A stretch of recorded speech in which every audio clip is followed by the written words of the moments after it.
இல்லைங்க சார், மல்லிகை கடைக்கு போகும்போது ஏன் 200 ரூபாய் செலவாகுது, ஏன் 250 ரூபாய் செலவாகுதுன்னு சொல்லி சண்டை போட்டார் ஒரு டைம்.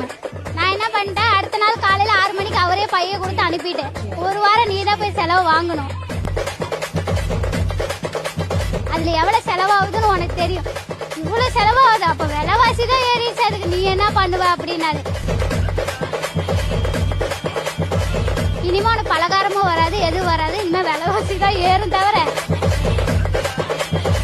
நீ சிக்கனம் பண்ணனா நீ எதுவுமே கேட்காத அப்படின்ற. அதுல இருந்து நான் எதுவுமே கொண்டு போய் கொடுக்கறது இல்ல. ஒரு டைம் அப்படிதான் சோப்பு ஏன் இவ்வளவு கரையுதுனாரு, அதுக்கும் நான் அடுத்த நாள் பதில் வச்சுட்டேன். கவர் சுத்தி அந்த சோப்பு கவர் சுத்தி அந்த சோப்பும் கரைய கூடாது, பாத்திரமும் கழுவணும் அப்படின்ட்டு நான் அந்த இடத்துல அந்த இடத்துல என்ன தெரியுங்களா சொன்னாங்க, கெமிக்கல் அதிகமா கலக்குறாங்க, அதுக்கு நீ என்ன பண்ணுவ அப்படின்றாரு அந்த இடத்துல. அப்புறம் இவர் என்ன சார் பண்ண, இவருக்கு ஏதாவது செஞ்சு தரணும்னு தோணுங்களா? ஆனா பயங்கரமான ஆளுங்க நீங்க. சோப்பு பிளாஸ்டிக் சோப்பு கரையாம இருக்கு. அப்படியும் பண்ணாரு சார். ஒரு டைம் கடையில் 2 பேருமே டைப் ரைட்டிங் தான் பண்ணுவோம், பேசிட்டு தான் பண்ணுவோம். ஒரு டைம் சும்மா தானே இருக்கேன், சரி நான் போய் சும்மா போய் இருந்து பார்த்துட்டு வரேன், வீட்டுல போய் படுத்துக்கிட்டேன். பேசாம தூங்கி இருக்கலாம், நானே வந்து மாட்டிக்கிட்டேனே.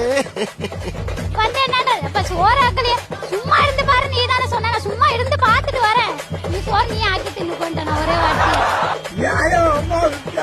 என்ன அம்மா என்ன